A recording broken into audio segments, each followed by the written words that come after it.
Si vous nous rejoignez, c'est vrai que ces images qu'on voit sur l'écran, ces photos là en plein écran, le visage de Donald Trump avec ce sang sur son oreille, ce sont des photos, Olivier Piton, qui sont déjà rentrées dans l'histoire. Photos incroyables parce qu'on voit à la fois cet ancien président avec du sang, cette balle qui a transpercé son oreille, et en même temps ce symbole extrêmement fort qui symbolise aussi la campagne de Donald Trump, ce poing qu'il brandit à peine relevé. Oui, en fait, on a une série d'images qui vont devenir des icônes de cette campagne et qui resteront dans l'histoire de la vie politique américaine. C'est-à-dire qu'effectivement, on voit Donald Trump se redresser, une partie du visage en sang, en train de dresser le poing. Ce qui est remarquable en plus dans cette espèce de scène, c'est le calme du public tout autour, alors que des coups de feu viennent d'être tirés. C'est l'action des services secrets qui se mettent en place pour, d'une part, le protéger, deuxièmement, l'exfiltrer. Donc on a vraiment une sorte comment dirais-je, de narratif absolument incroyable.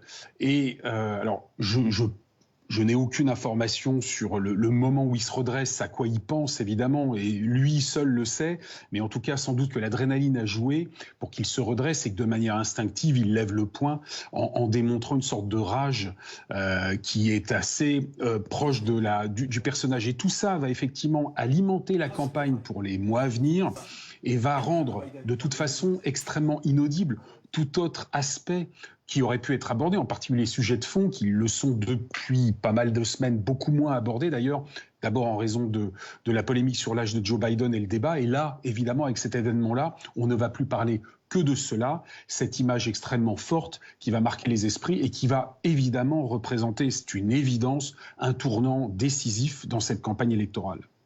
Philippe Kersanti, est-ce que vous partagez ce constat d'un événement qui va marquer un tournant décisif? Vous nous disiez tout à l'heure qu'il y a déjà des soutiens qui s'expriment en faveur de Donald Trump, des soutiens importants. Oui, dès ce soir, donc on a vu Elon Musk qui a annoncé un soutien assez fort, et comme je vous le disais, financier, mais là on a par exemple Bill Ackman, qui est un milliardaire de New York américain, et qui était un donateur démocrate historique, et qui vient d'annoncer ce soir, il y a 40 minutes exactement sur Twitter, sur X, qu'il soutenait officiellement la campagne de Donald Trump.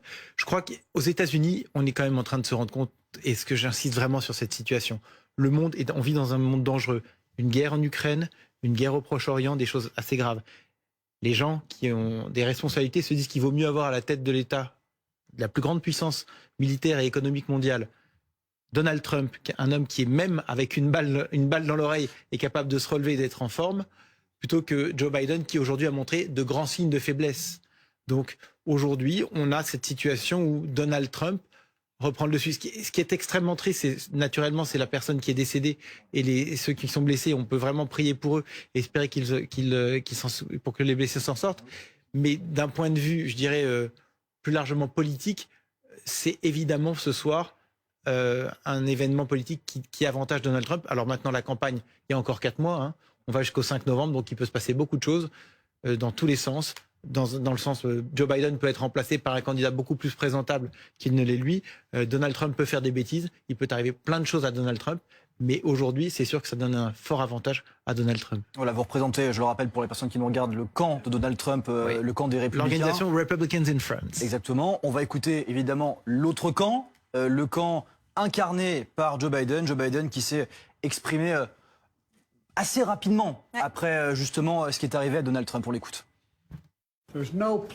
Il n'y a pas de place pour cette violence aux États-Unis. C'est terrible. Notre pays doit rester uni. On ne peut pas permettre que ce genre de choses arrive. Il faut condamner. Je veux remercier les services secrets, les agences d'État. Et nous avons plus de détails qui vont arriver, des personnes qui ont été blessées dans le public. Dès que j'ai ces détails, je vous les fournirai.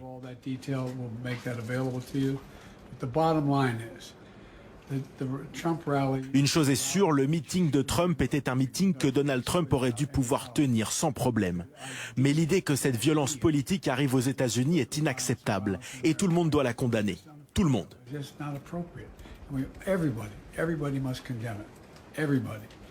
Voilà Joe Biden qui se trouvait dans le Delaware. Céline Géret, vous êtes notre correspondante aux États-Unis. Le président américain a décidé de regagner la Maison-Blanche. Il est en route.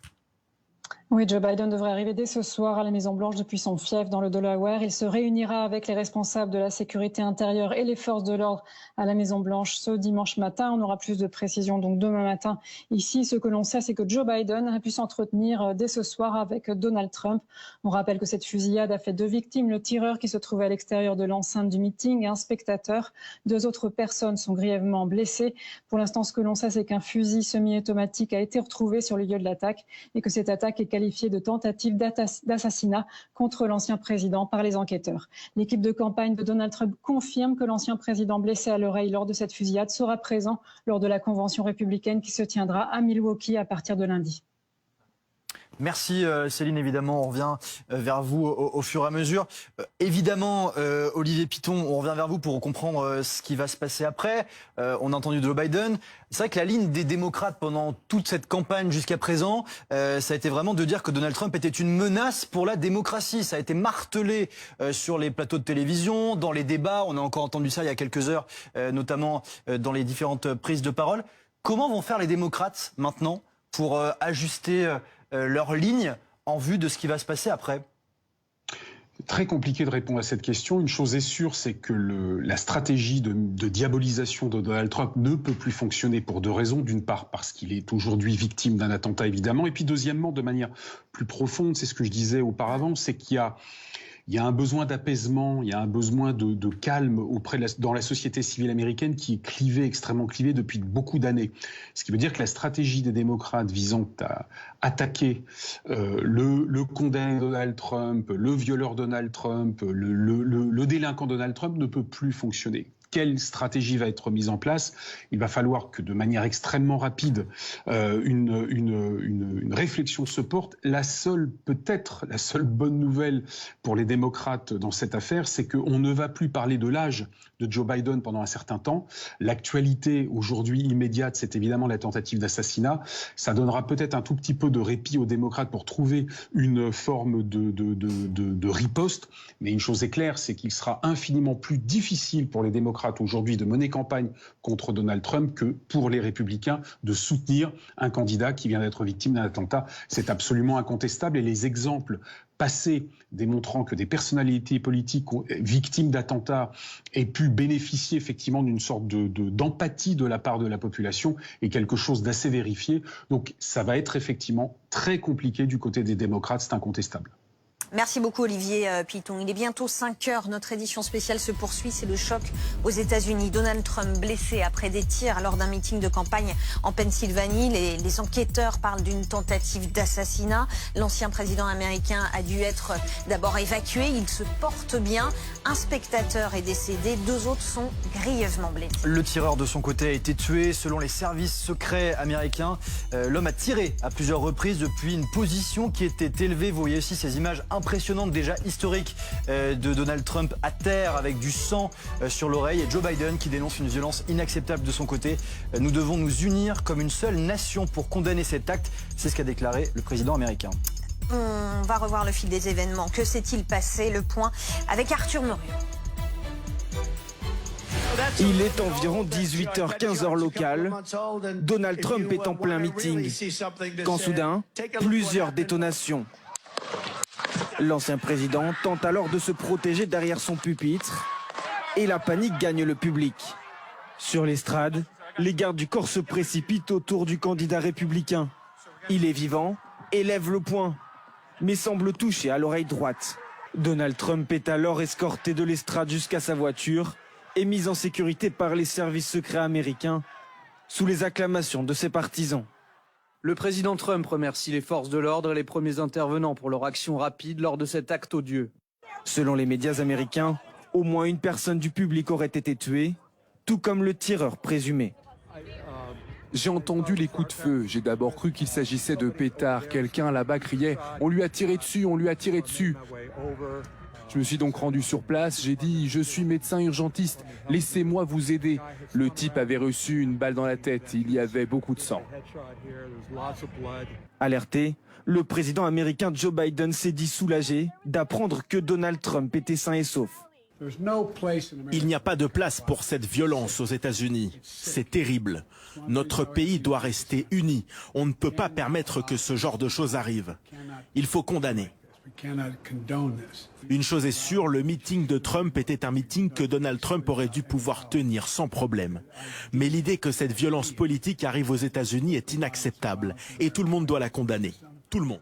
Depuis, le candidat républicain a reçu de nombreux messages de soutien, venus de la classe politique avec Barack Obama ou George W. Bush, ou venant de personnalités comme le milliardaire Elon Musk. Les réactions, évidemment, elles se multiplient, politiques, mais aussi anonymes et militants qui étaient présents, évidemment, à ce meeting. Écoutez notamment ce pompier partisan de Donald Trump qui a assisté à la scène et qui raconte. C'est plutôt ce que nous avons entendu, comme le son des balles crépitant autour de la tribune. L'une d'elles a touché la tour du haut-parleur et le chaos a éclaté. Nous nous sommes mis au sol et la police a convergé vers les tribunes. Nous étions inquiets pour le futur président Trump. Je l'ai vu se lever, les services secrets se sont blottis autour de lui, mais il a rapidement fait un mouvement indiquant qu'il allait bien. Après, nous avons juste essayé de sortir en toute sécurité. Voilà, on va regarder des images des enquêteurs qui sont arrivés très rapidement sur place, qui vont tenter de déterminer ce qui s'est passé, quel est le profil de cet homme, du tireur. Stéphane Bureau, vous nous avez rejoint, vous êtes notre consultant États-Unis. Pour l'instant, que sait-on de ce tireur ? Très peu de choses en fait, et je me refuserai à spéculer parce qu'on risque d'avoir plusieurs scénarios différents qui nous seront présentés au cours des prochaines heures. Ce que l'on peut présumer à la lumière de ce que l'on sait maintenant, c'est que ça ne devait pas être un amateur. Il était à quelques centaines de mètres probablement de là où se trouvait le président Trump, hors du périmètre sécurisé, sur une plateforme surélevée. Il n'a certainement pas eu beaucoup de temps pour mettre en joue le président Trump ou l'ex-président Trump et tirer. Et il est passé à 1 centimètre de la tête du président. Et donc dire, enfin, je spécule évidemment, mais à la lumière de ce qu'on a comme élément, on peut penser que ce n'était pas un amateur. Et ce que l'on peut dire avec certitude, c'est qu'il a permis à Donald Trump de créer l'image, la photo de l'année 2024. Ce moment où il est redressé à l'aide des gens des services secrets, et où il répète 3 fois, on l'entend très bien, wait, wait, wait, parce qu'il veut se placer, lever le poing, sortir donc de ce bouclier humain qui est fait autour de lui et s'assurer qu'il a l'image qui marquera. Donald Trump demeure et demeurera toujours un showman redoutable. Alors vous me direz, c'est un peu trivial dans les circonstances. Ce ne l'est pas, parce qu'il a une image qui va faire date. C'est une image qu'il va nous présenter à répétition et c'est une image qui pourrait avoir un impact déterminant pour les prochains mois de campagne. Je pense que la prochaine, ça sera l'arrivée à Milwaukee du candidat Trump, peut-être avec un pansement à l'oreille pour que tout le monde se rappelle bien ce qui se sera passé quelques jours plus tôt, et de voir la réaction des gens qui vont le couronner un peu plus tard la semaine prochaine et l'investir. Donc, je crois que nous sommes à vivre 2 moments forts, c'est-à-dire la sidération. On en a parlé avec Olivier Piton un peu plus tôt, dans un contexte où les Américains sont, dans l'ensemble, demeurés assez calmes. Il faut dire que la violence aux États-Unis et la violence armée n'est peut-être pas banale, mais on s'est fait à l'idée. Et même dans un contexte politique, ça a été souligné plusieurs fois. Le président Kennedy en 1963, son frère en 68, mais aussi George Wallace, le démocrate qui faisait campagne à l'investiture du parti en 1972, le président Ford à San Francisco, le président Reagan. Donc, il y a des précédents. Et ces précédents ont marqué profondément l'Amérique, mais je pense que compte tenu de cette polarisation dont on a beaucoup parlé cette nuit, qui est évidente, elle l'est en France, elle l'est en Angleterre, elle l'est beaucoup aux États-Unis depuis 2016 lors de la première élection de Donald Trump. Je pense qu'il y a un appétit grand des Américains de voir les choses s'apaiser un peu. Est-ce que c'est possible? Ce qui est évident, c'est que depuis quelques jours, Donald Trump, le candidat, se comportait différemment de ce qu'il avait été dans le passé. Beaucoup plus discipliné, plus présidentiel, diraient certains. Par exemple, au cours de la dernière semaine, alors là, c'est peut-être parce qu'il voulait avoir la présidentielle, mais il a choisi de laisser les démocrates gérer leur bisbille. Plutôt que de mettre de l'essence sur le feu, il a, disons, usé d'une discipline qu'on ne lui connaissait pas. Alors, qu'est-ce que ce qui s'est passé aujourd'hui aura comme impact sur le comportement de Donald Trump au cours des prochains jours? Je fais le pari qu'il sera assez solennel et évidemment galvanisé. Ça change radicalement la manière de voir cette convention républicaine qui s'ouvre lundi prochain. Vous parliez de sidération et justement de cette convention américaine qui va s'ouvrir dans le Wisconsin, à Milwaukee. C'est là où se trouve Benoît Ballet. Et Benoît, vous avez vous aussi rencontré des personnes, des militants qui sont complètement sous le choc après cette nuit déjà historique. Oui, des militants, mais pas seulement. Vous savez, très rapidement, quand on a appris la nouvelle, et je ne suis certainement pas le seul journaliste à l'avoir fait, je me suis rendu auprès des habitants que je rencontrais au fil d'une petite déambulation dans Milwaukee. Et je peux vous dire que tous les Américains à qui j'ai pu parler, quelle que soit leur opinion politique, qu'ils soient ici pour la convention républicaine qui commence lundi ou pas, qu'ils soient jeunes ou vieux, étaient véritablement choqués. Je vous propose d'écouter ces quelques réactions à mon micro enregistré tout à l'heure ici à Milwaukee. C'est effrayant, c'est terrifiant. Ce n'est pas nécessaire, c'est une erreur. Les États-Unis méritent mieux que ça. C'est juste impensable et choquant. J'espère que tout le monde va bien et que le président aussi va bien. Je suis horrifiée, c'est terrible. Je suis sous le choc, je n'arrive pas à croire que c'est arrivé. Je suis triste pour notre pays. Ça ne devrait pas arriver, surtout dans une démocratie comme la nôtre. On peut faire beaucoup mieux que se tirer dessus.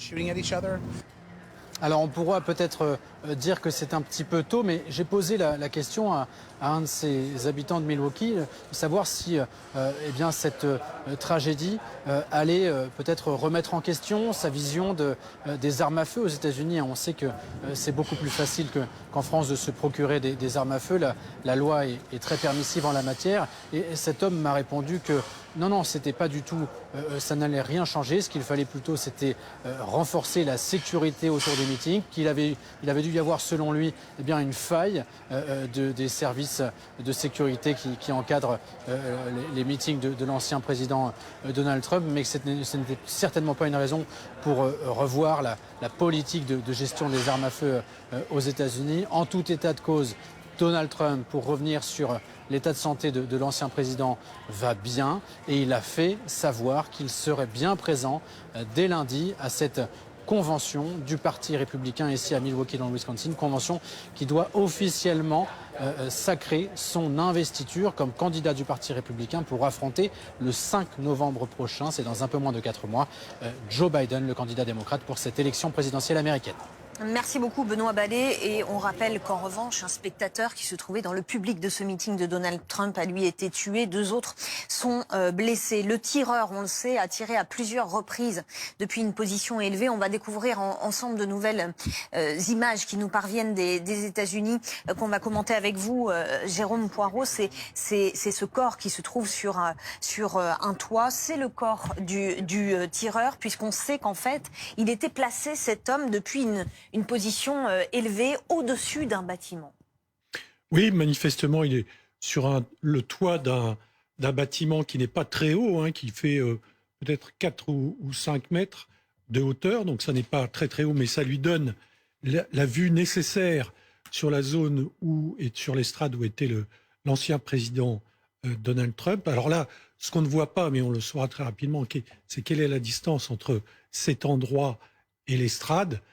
Mais ça renforce l'idée, évidemment, qu'il y a eu une faille terrible dans le dispositif de Comment est-ce que c'est possible qu'on ait cette image avec cette personne allongée sur un toit? Ça paraît complètement dingue. Parce que le fait même qu'il y ait quelqu'un sur un toit, alors on nous dit dans le périmètre de sécurité ou pas dans le périmètre de sécurité, en tout état de cause, à portée de tir, manifestement, dès qu'une personne apparaît dans un endroit comme celui-là, il faut immédiatement être en mesure de riposter, surtout s'il a entre les mains une arme. Et donc, la détection de cet individu ne s'est pas faite dans les temps, et la riposte, elle a eu lieu, mais elle a eu lieu quelques secondes trop tard. Ouais, et un élément qui vient renforcer ces interrogations qu'on a bien sûr cette nuit, c'est ce que nous donne le New York Times et qui affirme que ce tireur se trouvait à 100 mètres du lieu du meeting, c'est-à-dire extrêmement proche. Oui, c'est oui, hallucinant. Oui, c'est très très proche. Ça va être très très intéressant de voir quelles ont été les failles, le cas échéant des complicités, soit au sein de l'organisation du meeting, peut-être dans les forces de sécurité locales, mais c'est un événement qui ne devrait pas se produire. Si vous voulez, il y aurait pu y avoir d'autres formes d'attentats avec des dispositifs d'explosifs extrêmement sophistiqués, etc. Mais là, on est dans le cas extrêmement classique d'un tireur qui n'était pas sur le toit depuis le début. Il y a manifestement un moment donné où il accède au toit. Alors peut-être par une échelle par derrière, peut-être par quelque chose dans le toit, une fenêtre, quelque chose qui permet d'accéder au toit. Mais le fait d'être dans ce périmètre avec une arme, c'est tout à fait anormal.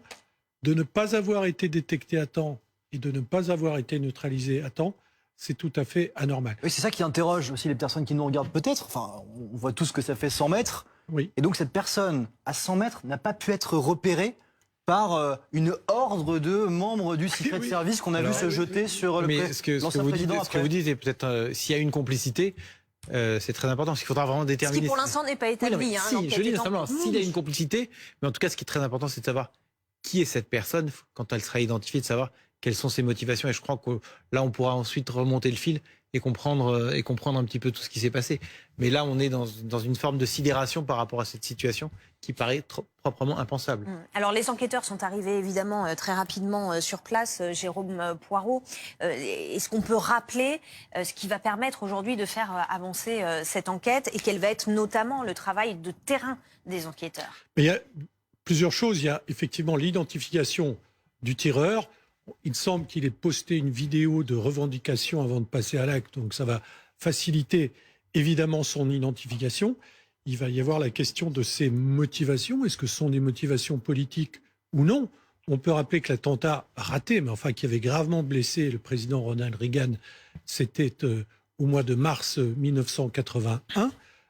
L'auteur de ces tirs n'avait pas de motivation politique. Il était passionnément amoureux de Jodie Foster et il voulait commettre un acte spectaculaire pour attirer son attention.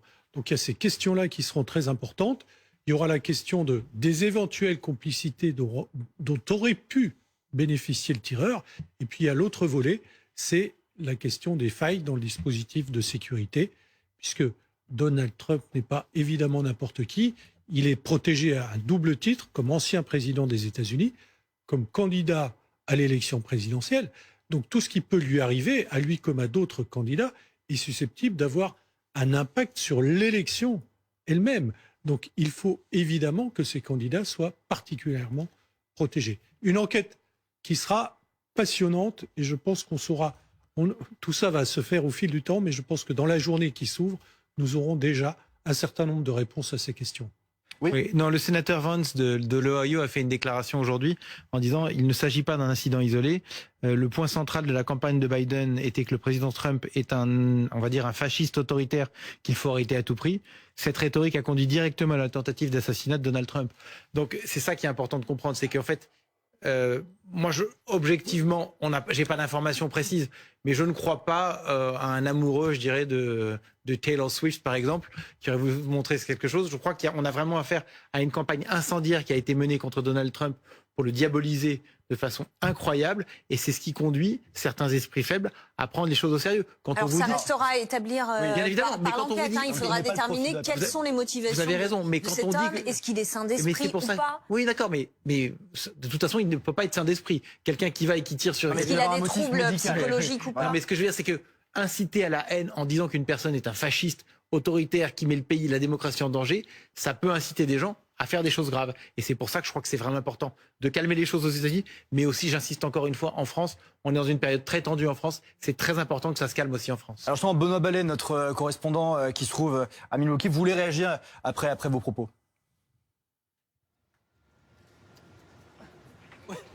Voilà, Benoît Ballet. On vous écoute, Benoît. Oui, j'ai rebranché mon micro. Je n'avais pas prévu que vous m'interrogiez. Hop, vous allez mieux m'entendre. On vous entend bien. Vous allez mieux m'entendre à partir de maintenant. Voilà, on y est. Pardonnez-moi. Oui, vous avez raison de parler de J.D. Vance, qui est une personnalité importante, qui est même pressenti pour être le colistier de Donald Trump et qui serait donc peut-être le vice-président en cas d'élection de Donald Trump en novembre prochain. Mais c'est quand même important de rappeler que c'est peut-être la seule personnalité à prendre le risque de cliver un petit peu plus, de diviser un petit peu plus la société américaine, en tout cas dès ce soir avec cette prise de position où il pointe le doigt sur Joe Biden. Toutes les autres personnalités politiques de premier plan se sont vraiment unies derrière cette déclaration assez rapide de Joe Biden, le président américain, qui a dit qu'il fallait que tout le monde s'unisse, que la nation s'unisse derrière la condamnation de cet acte de violence. Donc effectivement, les mots de J.D. Vance sont à prendre et à mettre en contexte. Il ne faut pas dire qu'il faut discréditer ce qu'il dit, mais voilà, je pense qu'il faut remettre ça dans un contexte extrêmement politique, puisque J.D. Vance a aussi tout intérêt à se montrer plus fervent que jamais défenseur de Donald Trump, peut-être aussi pour assurer sa nomination comme colistier et donc peut-être futur vice-président des États-Unis.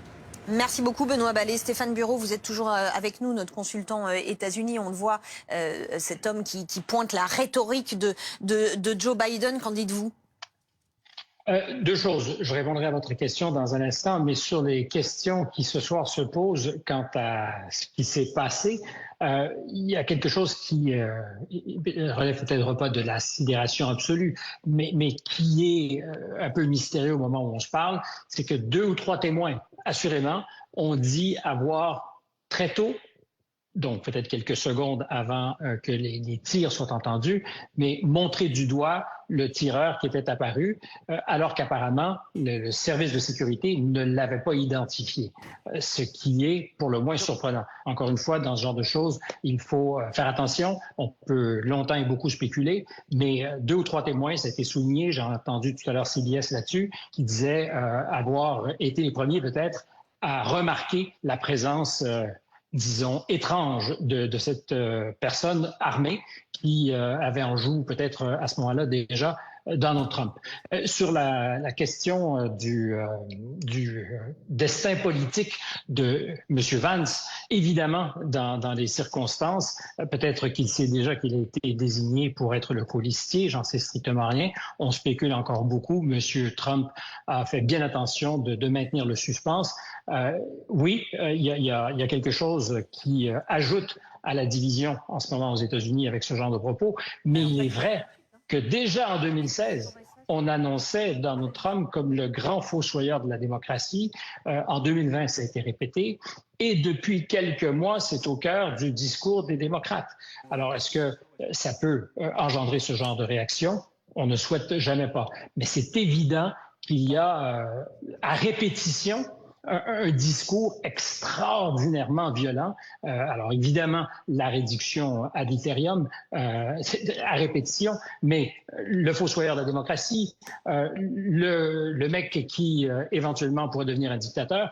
Donc, ça ne peut pas aider. Aujourd'hui, les démocrates sont un peu pris à composer avec ce qui a été dit, tellement qu'ils se sont engagés, je pense, ce soir, à suspendre les publicités pour les prochains jours. On peut le comprendre aussi, c'est une affaire de bon goût, mais parce qu'ils devront certainement repenser à la stratégie et à la manière de nommer leur adversaire.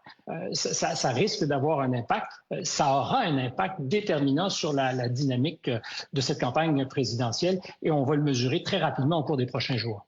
Vous parlez, Stéphane, il y a quelques instants de ces témoins, ces personnes qui racontent avoir vu justement ce tireur. Écoutez ce témoignage d'une personne qui s'est exprimée face caméra et qui explique très concrètement ce qu'elle a vu et aussi ce qu'elle a dit aux autorités. J'étais juste accroché, debout là, comme tout le monde, attendant Trump. Et quand Trump a commencé, j'ai remarqué 2 officiers qui cherchaient quelque chose, ou quelqu'un. Je regardais alors autour de moi, et je voyais un gars, en haut d'un des bâtiments.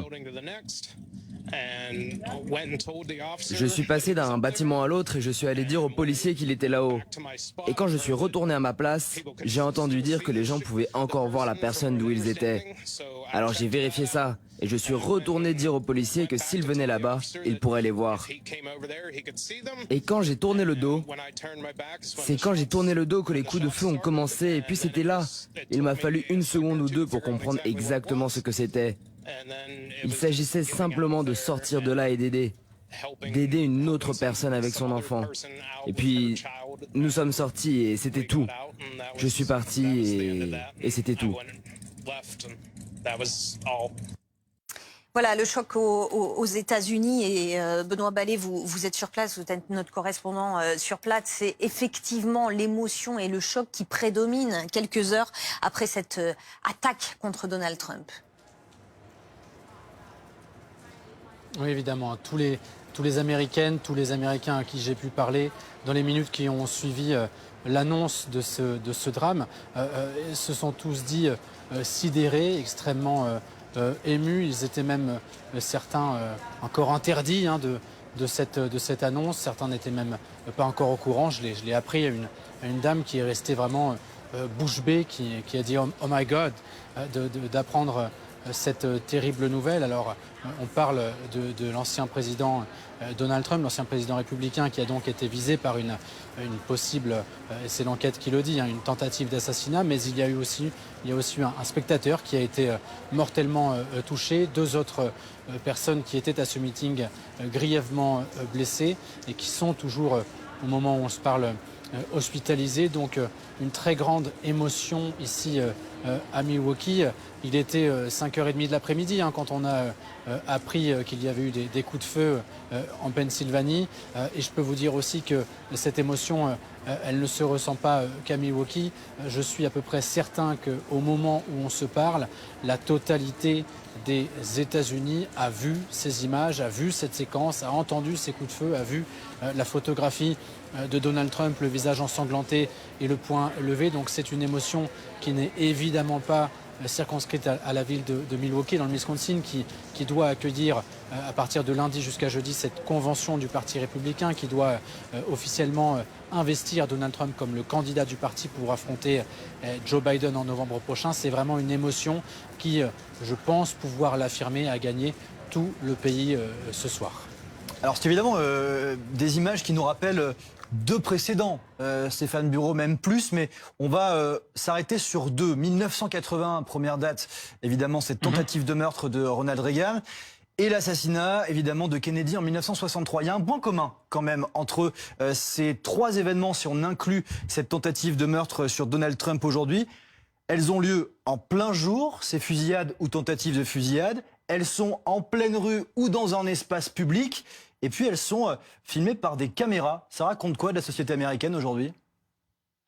Qu'elle est violente, sans l'ombre d'un doute, et que les armes à feu sont en circulation très librement. On parle de 350 millions d'armes à feu aux États-Unis. En fait, il y a plus d'armes à feu qu'il n'y a de citoyens américains. Ce qui est intéressant peut-être à souligner, c'est que le président Trump s'était engagé dans son premier mandat à déclassifier tous les documents qui étaient liés à l'assassinat du président Kennedy et que récemment, la question lui a été plusieurs fois reposée. Pourquoi n'avez-vous pas été jusqu'au bout du processus?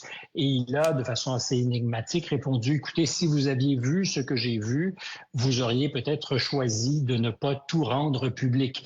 Et encore donc récemment, il s'engageait cette fois-ci, s'il était élu, à aller au bout de la démarche et de faire en sorte que la plupart, sinon tous les documents, soient rendus publics. On est à 60 années et plus de l'événement. Combien de temps avant que nous sachions exactement ce qui s'est passé aujourd'hui? Nous vivons dans un monde différent, avec beaucoup plus de caméras.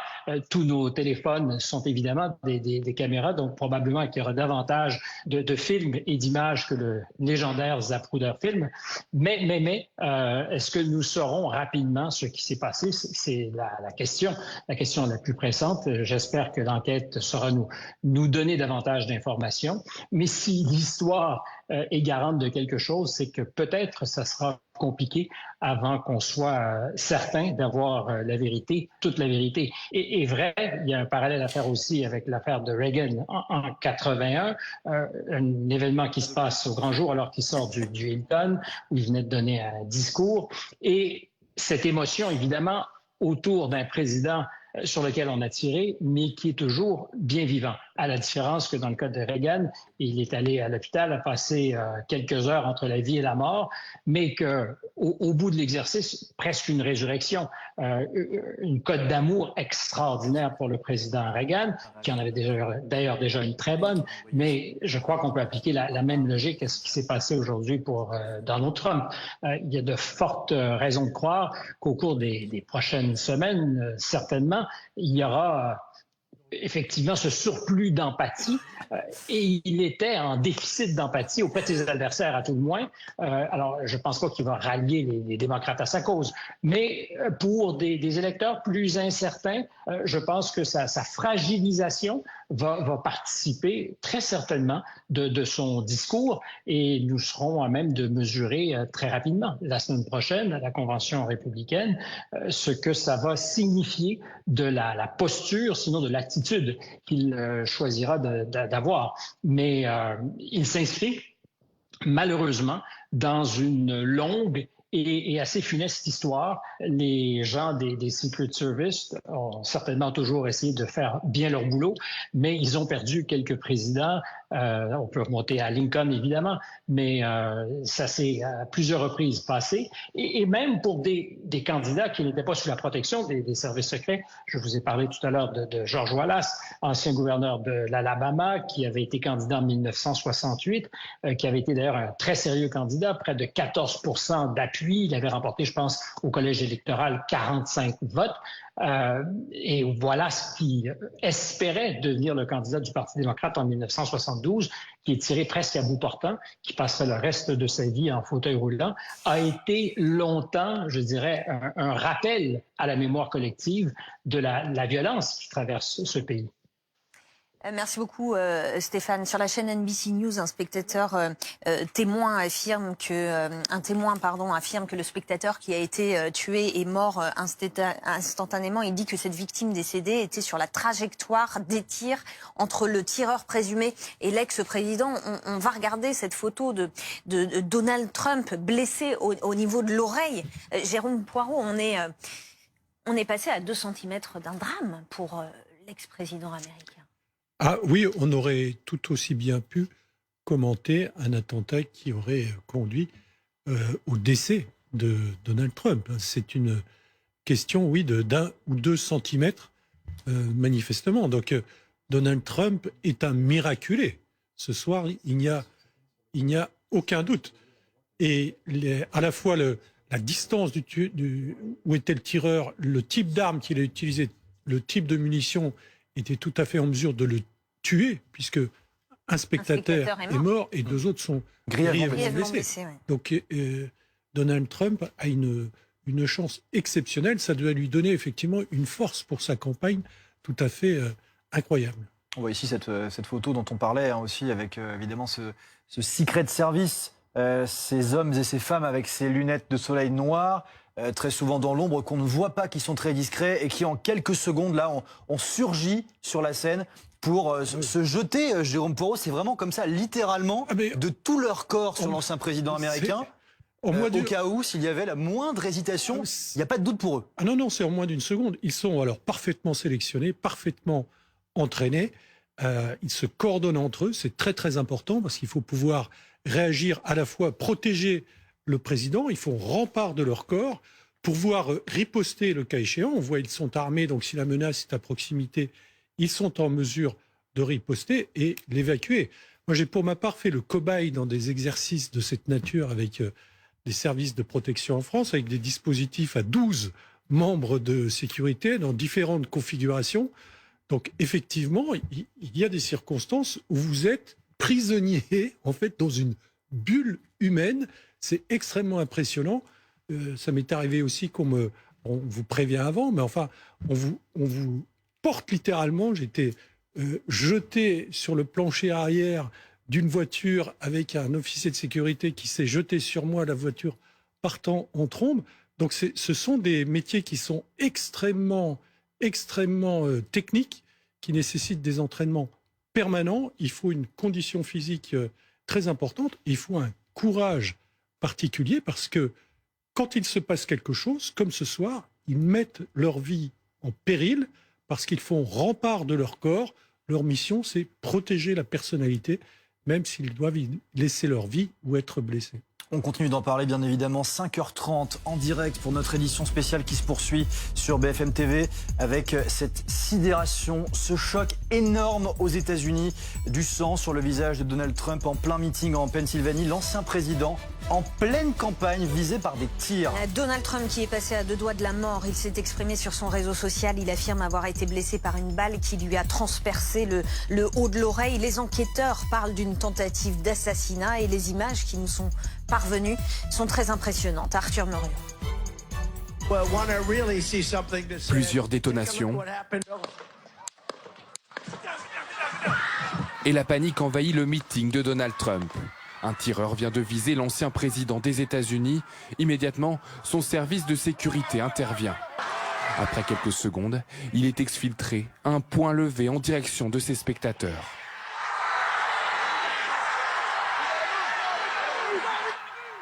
Transporté à l'hôpital, Donald Trump donne de ses nouvelles peu de temps après sur son réseau social Truth. J'ai reçu une balle qui a transpercé la partie supérieure de mon oreille droite. J'ai immédiatement su que quelque chose n'allait pas. J'ai entendu un sifflement, des coups de feu, et j'ai immédiatement senti la balle déchirer ma peau. Il y avait beaucoup de saignements, alors j'ai réalisé ce qu'il se passait. Une attaque condamnée rapidement par l'actuel président des États-Unis, Joe Biden. Il n'y a pas de place pour cette violence aux États-Unis. C'est terrible. Notre pays doit rester uni. On ne peut pas permettre que ce genre de choses arrive. Il faut condamner. Sur les lieux du meeting, la confusion règne. L'ancien président Trump s'est levé, il avait du sang sur le visage et je ne sais pas si c'est parce que les services secrets l'ont plaqué ou je ne sais pas d'où ça vient. Dans la foule, des spectateurs ont été touchés, l'un d'eux a même été tué. Le type était coincé entre les bancs, il avait reçu une balle dans la tête. Il y avait beaucoup de sang et de la matière cérébrale. J'ai réussi à l'attraper et un hélicoptère est venu le chercher. Le tireur qui aurait visé Donald Trump a été neutralisé. Il se trouvait à l'extérieur du meeting. On ignore pour le moment son identité et quelles ont été ses motivations. Une cascade de réactions évidemment pendant toute la nuit. Dans quelques instants, on va vous rapporter les dernières réactions politiques aux États-Unis et à l'international. Mais d'abord, on vous retrouve Benoît Ballet du côté de Milwaukee, dans le Wisconsin. On le rappelle, c'est là où lundi va commencer cette convention qui va officiellement sacrer Donald Trump comme candidat du camp républicain pour la Maison-Blanche en novembre prochain. Évidemment, il y a beaucoup de sidération, même pour des personnes qui ne sont pas partisanes de Donald Trump que vous avez rencontrées dans les rues de la ville.